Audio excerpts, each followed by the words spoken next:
Welcome to Playful Beginnings, a podcast about the magic of play therapy for therapists, students, and anyone interested. In our podcast, we'll explore the deeper understanding of play therapy and the skills we use when working with children. We hope to help you understand the why behind what we do and how it helps kids heal and grow. I'm Dr. Kristie Opiola, a working play therapist and university professor in North Carolina. I'm Dr. Maggie Parker, a play therapist and professor in DC.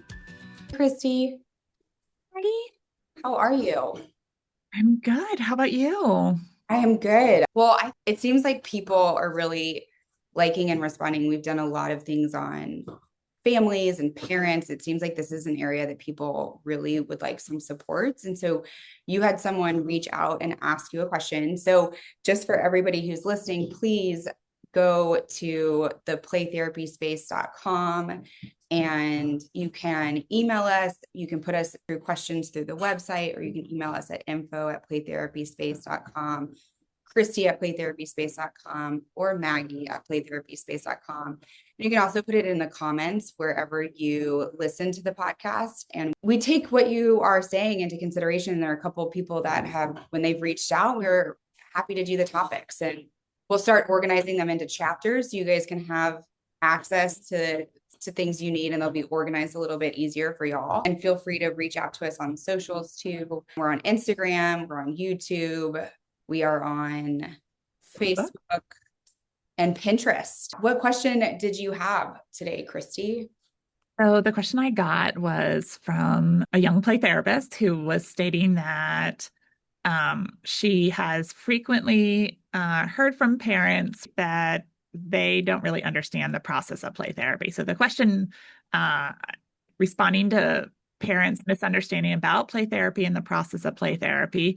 And in particular, this person's question came off of a statement a parent made that they had a nightmare experience with the last therapist their child saw because all they did was play in therapy. And her question was, how do I respond to this? Yes. And I think I've had that, not maybe that exact statement, but I've had similar statements. I don't know if you have, Maggie, that understanding play therapy and the process of play therapy. And I think we've talked about it too before, and how play kind of gets this bad rap, that it's somehow frivolous and not needed, and that our role is to teach and to educate and to kind of mold children into successful adults. And we forget that learning or play is so important for learning. And so many organizations, including the United Nations and the medical associations and the pediatric associations, are all recognizing the benefits of play.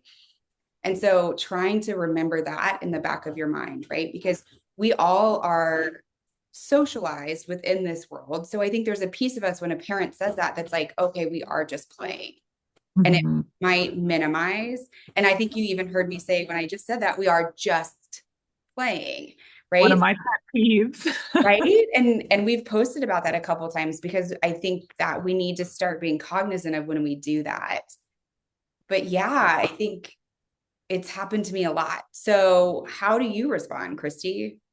I first I calm myself down, right? Because I think I have an immediate reaction to that and feel the need to justify what I do, which sometimes I think gets misinterpreted by parents. And so I really try to remind myself, connect with this parents. Tell me more. What are you hoping for in play therapy? Tell me exactly, what you're wanting so that I have a better understanding to know how to respond, to then speak play therapy in the language that the parent is going to hear and understand best. I was sharing this with Maggie before we jumped online. I also think as child-centered play therapists who authentically practice from child-centered, that we have play therapists who are integrating a lot of approaches together and calling it all child-centered. And I think that's problematic for when we're speaking from a true child-centered lens. And so I have to remember that too. So if I can gather a little bit of information from the parent, it will tell me more about the last play therapist approach. I hear you saying that they were playing in therapy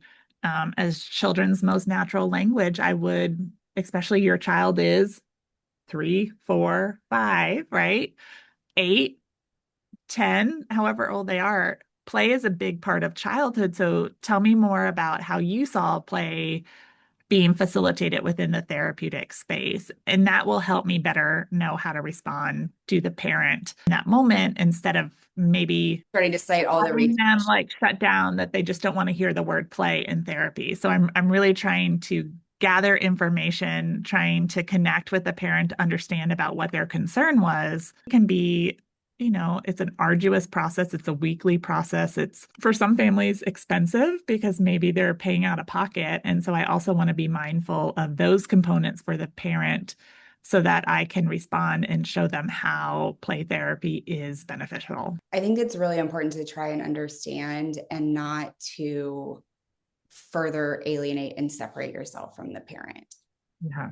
And so really being like, okay, it seems like something about this didn't feel right to you and you didn't feel like it was working. Help me understand a little about what was going on or what you saw. When you are engaging in play therapy or any therapy for that matter, sometimes you're experiencing so much that the stuff at home or at school might not seem like it's getting better, or it might appear to be getting quote unquote worse. And if you don't prep parents for that and you don't talk to parents about that, then it's like you're just playing and nothing is. Yeah. I think the other part of it is we have to be able to translate what's happening into play to parents. So we have to be able to communicate what's happening in session in a way that parents can understand it. If they really love to paint and they're really good at doing this and they're really, like that may not connect to the skill that parents are wanting you to help their child grow and process. And so I think we also have to be able to speak to what is it about painting that's really important to this child? What is this child doing with the painting?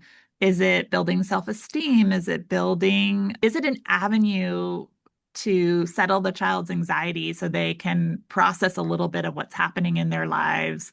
Is it a way that they're communicating with us about what's happening day to day at school or with other adults in their lives? Or do you know what I mean? So I think we have to be able to help translate how play is helpful for kids and how it can be therapeutic for children to utilize this tool of many different toys in the playroom as the avenue for growth and for processing and for healing for many children. And I think that's the important quality that sometimes gets missed, because what children communicate to their parents is they played in session.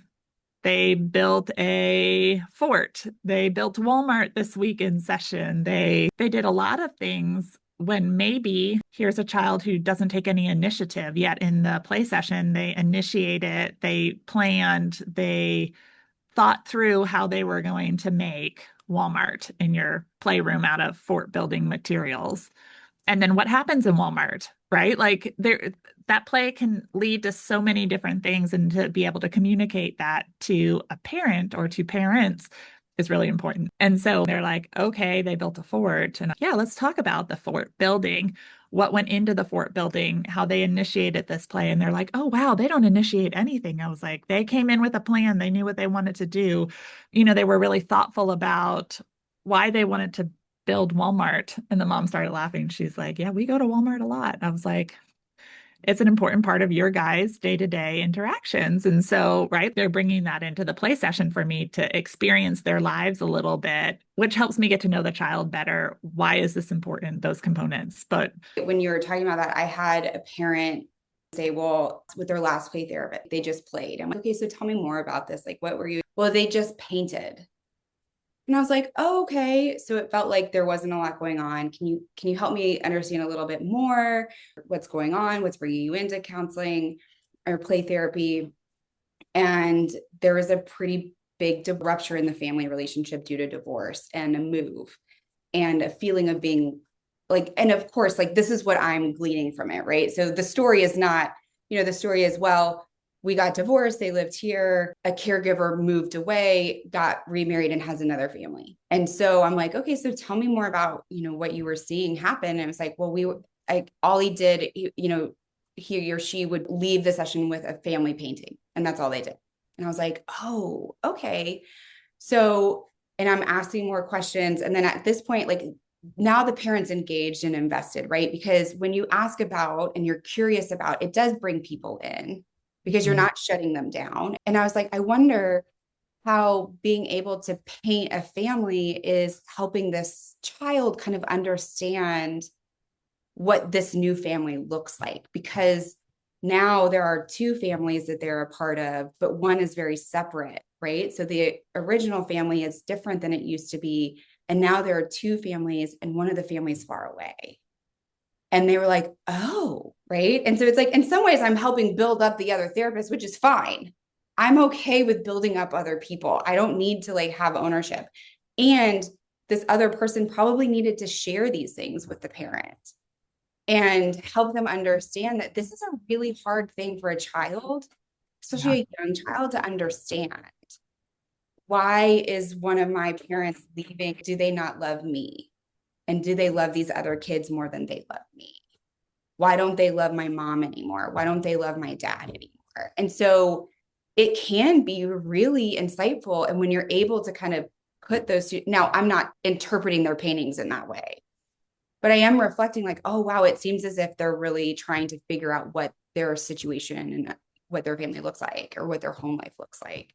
And Yeah. that really helps the parents understand. So I think that's a way to kind of do it and enlarging the meaning in those ways. I think it also helps shift perspective. Oh, I didn't know drawings could have that Mhm. impact because they don't speak of it.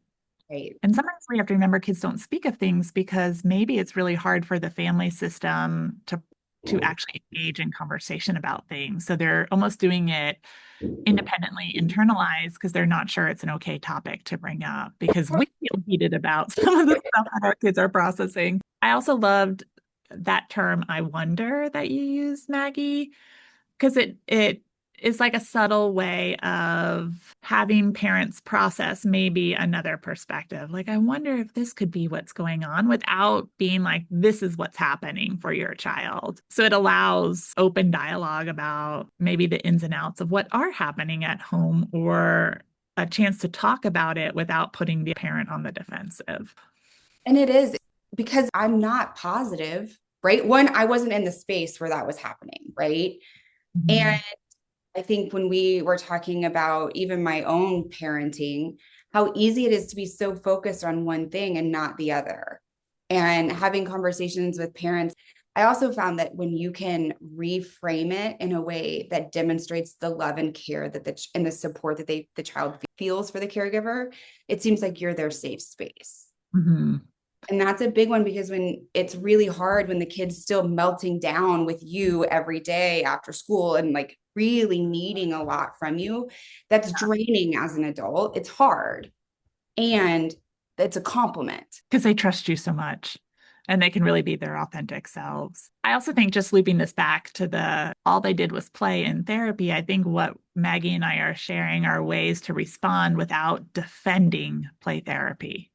Because I think sometimes we can get in that really rigid stance is I need parents to have like a deep understanding of play therapy at the level I have and how it can be therapeutic, where yes, I hope to get parents there. And I can't always start there because if I'm on defense, parent will go on defense. So this idea of really opening it up with curiosity, help me better understand your experience with the last play therapist. From your understanding, what was your child doing? How was the therapist explaining this to you? And then I go into let me share a little bit about my approach to play therapy because there are lots of different approaches to play therapy.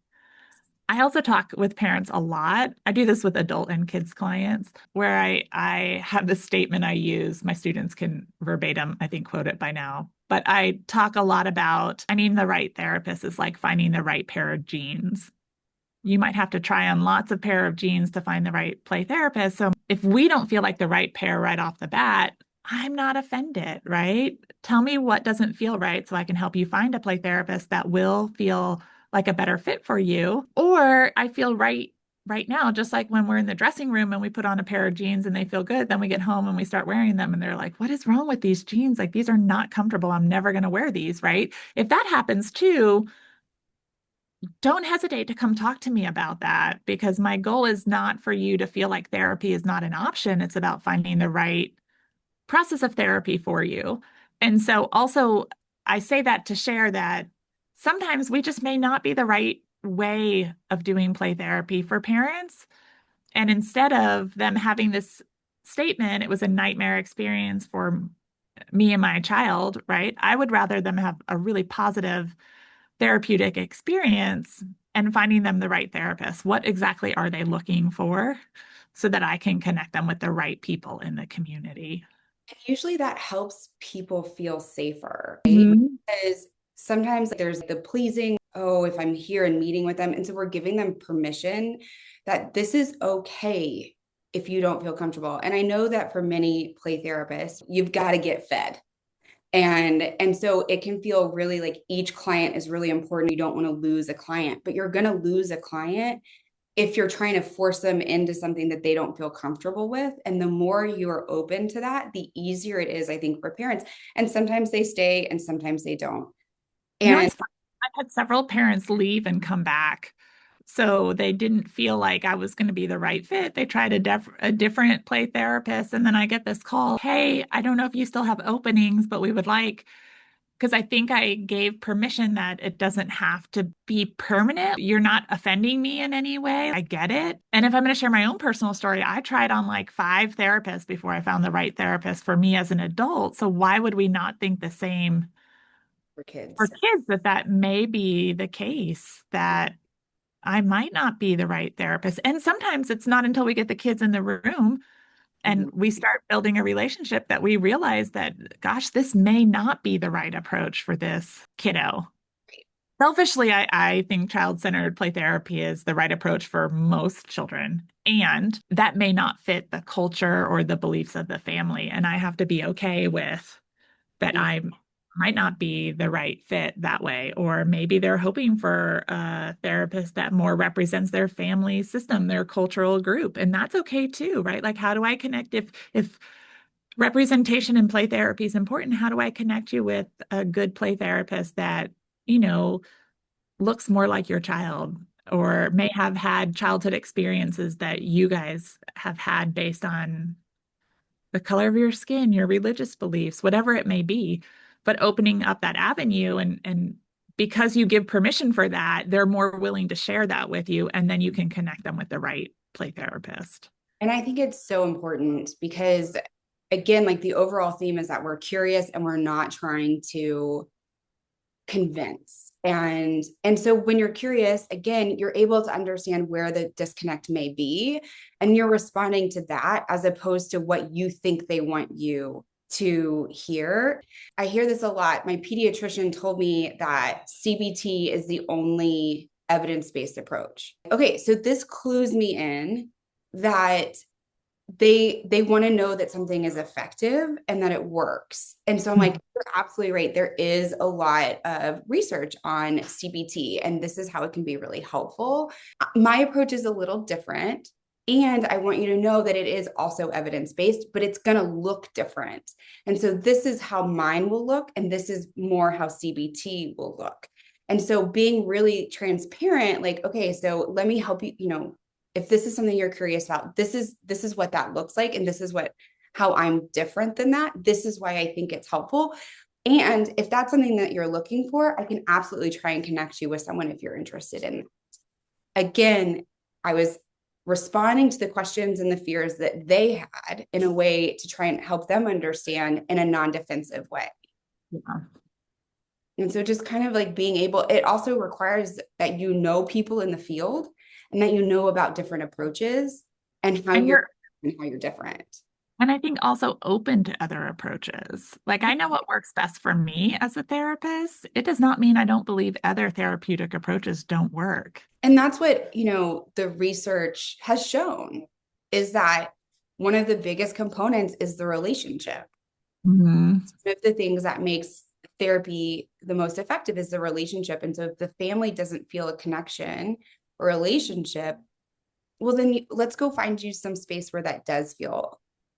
And if you come into it and the parents are still like, they're just playing, I don't buy it, that's okay. It probably won't be helpful if that's what they're experiencing. And so you can try and help them understand what it is that you do and why it's important and why it's valuable for you and your perspective. And I also have to be really clear, like, I hear you, this is not something that I do, and that's okay. So let me help connect you. Yeah. Can I share a little story?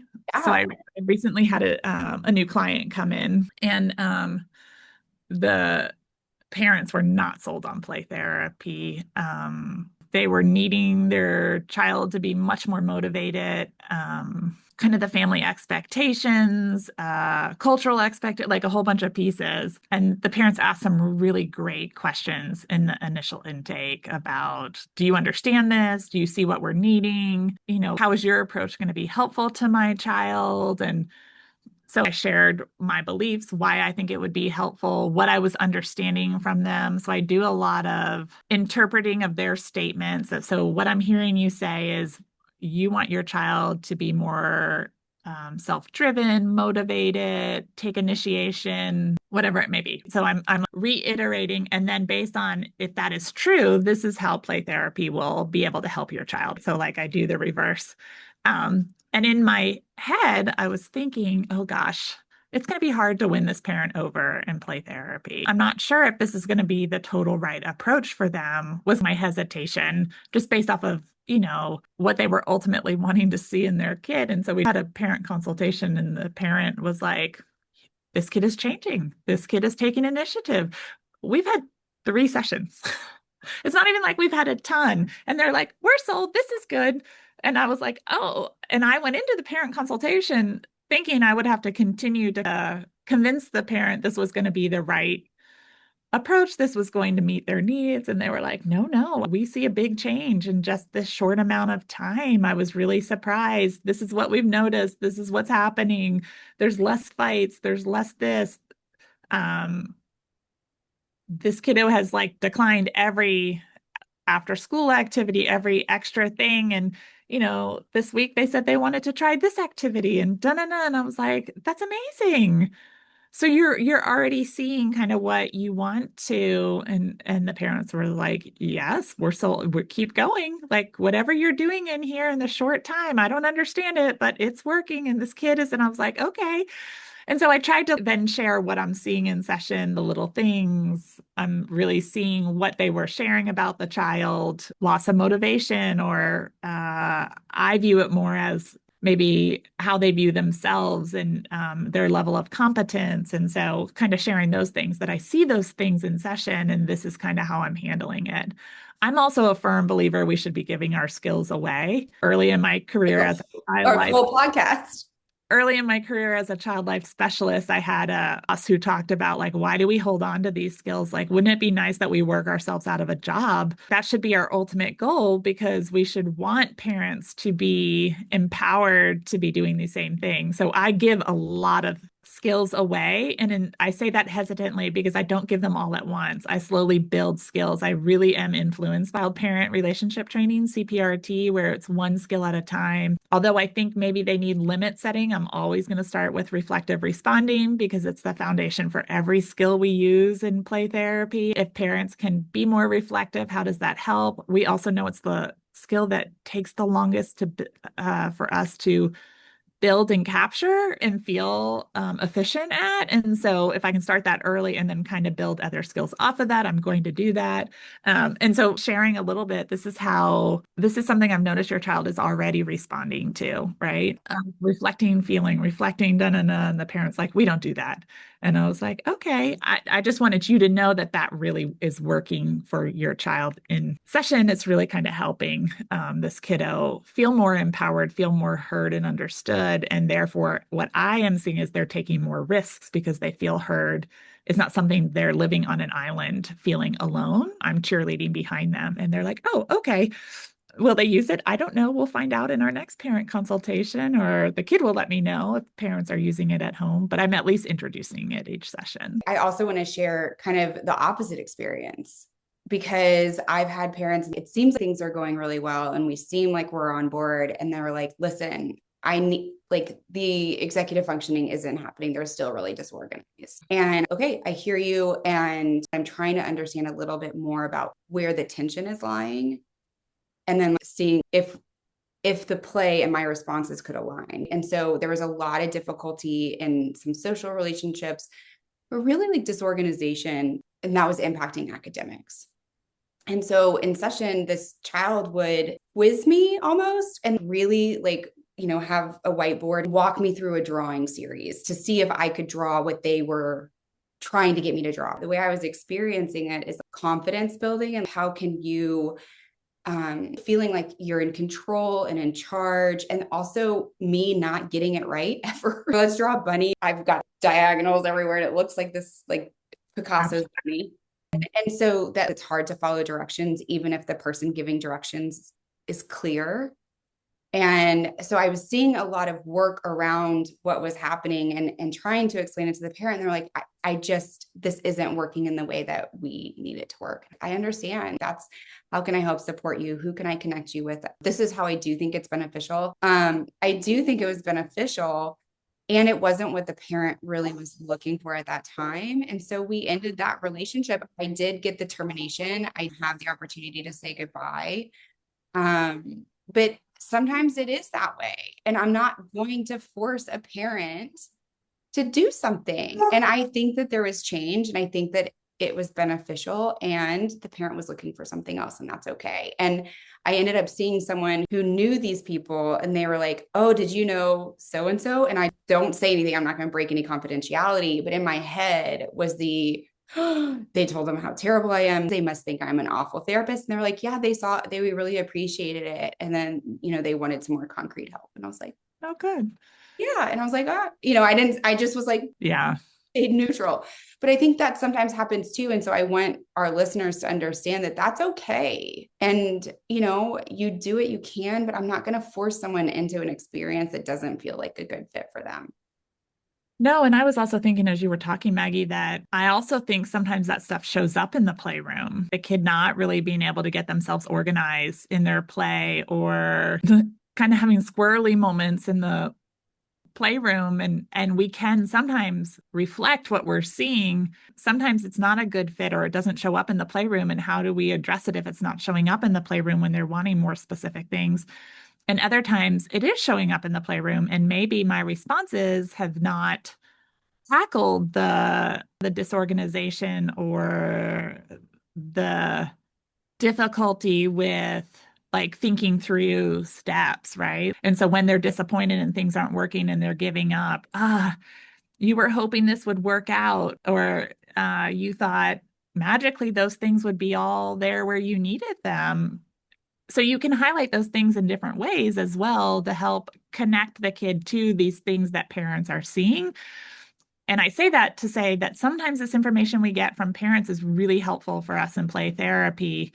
And as kids are changing, it also means that other things in their lives are changing and new things are showing up, right? And this is where we revisit our goals and really like have a good understanding of goal creation. And kind of my colleague, Phyllis Post, talks a lot about making child-centered goals behavioral goals, because that's how we can measure things, right? So if we look at them as SMART goals, how do we, although I might not approach it as a behavioral component in play therapy, it's helpful when I'm looking at what we want to see change in is to link it to behavior. And so putting those two pieces together can be a helpful tool for us in the play therapy space, where we can decide, okay, this is not showing up at all. And what this parent is asking for, I'm just not seeing. And maybe they're needing something where someone's being more directive with the child, approaching the child on a topic, pushing that topic with the kiddo, which is not something that I would do as a child-centered play therapist. But if it's happening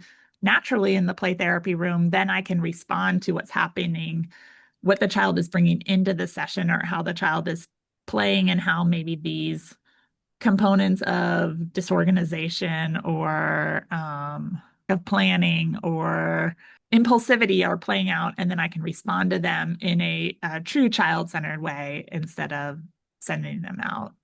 And I think that that's one of the benefits of having someone that you can have a conversation with, because so full transparency, as I was like talking about this, I was like, oh man, I wonder if I even responded right. I wonder if what I'm saying aligns with this. And then I get in my head like, oh, maybe I'm not. And then Kristie, and then you say like, oh, well, the disorganization. I'm like, oh, that would have been good. Right. And so I'm constantly questioning, like, did I am I responding in a way? And I think that in some ways it can hold me back by not trusting. And there are others out there. How can you begin to trust yourself? And also, because I trust you so much, I'm able to also gain insights and learn and grow and be able to respond differently. And every time we have a conversation like this, I'm able to like widen my net and be able to respond in ways and see things differently. And so I'm really appreciative of this. And I hope that people, we can't tell you what to say and when to say it. It becomes intuitive, but the more you engage and the more you explore, that's what I hope you guys are gaining from this, is that it opens your eyes and widens that, because sometimes it's easy to get narrowed in.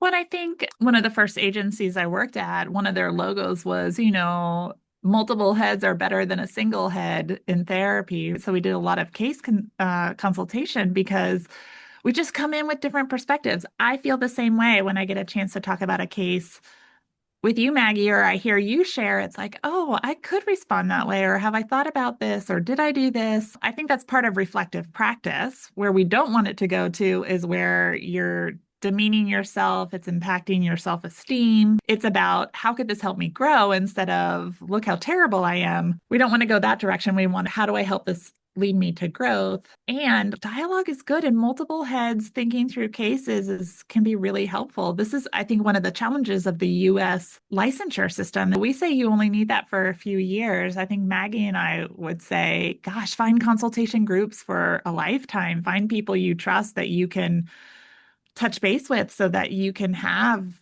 regular conversations about what you're doing in confidential ways. And if you are part of a consultation group, put it in your rights and responsibilities or your professional disclosure statement or whatever your state calls that document that we share, that I do consult. I keep your personal information private, but it does help me provide better services to you, because sometimes I can get stuck. I can get streamlined or rigid in what I think, and being able to talk through things are helpful ways of us expanding our own skill sets, keeping an open mind to what parents are sharing or how I can approach play therapy. And I think that's something I hope that Kristie and I have been talking about, that if listeners or practitioners are interested in, we might start holding some consultation groups, because it helps to bounce ideas off each other. And you have to also be able to have a relationship, so that you feel like you can be vulnerable. And I hope that our listeners recognize that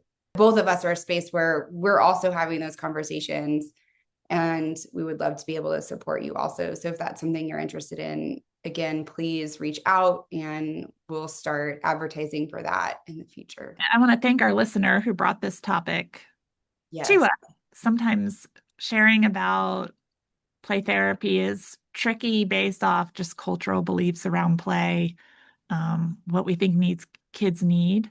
That can come from family systems, that can come from religious beliefs. It comes from all different places. I really appreciate Dee Ray, in one of her initial chapters in her advanced play therapy book, talks about our beliefs about children as a society and how they came to be. It's about all different cultural and societal influences that make us think about kids, sometimes unconsciously because we've been swimming in it for so long. But it is important for us to think about so that we can respond to this idea of what are our personal beliefs about play and how do they play a role, and then how do we better understand the family that we're working with, their beliefs about play, how it may play a role in therapy, and then how can I respond to this question about all they did was play, right? And how do I put value on play for this family? First, with understanding, with curiosity, really getting to what the deeper issue is for this parent, so that then we can respond to what the question or the statement is really leading to. So,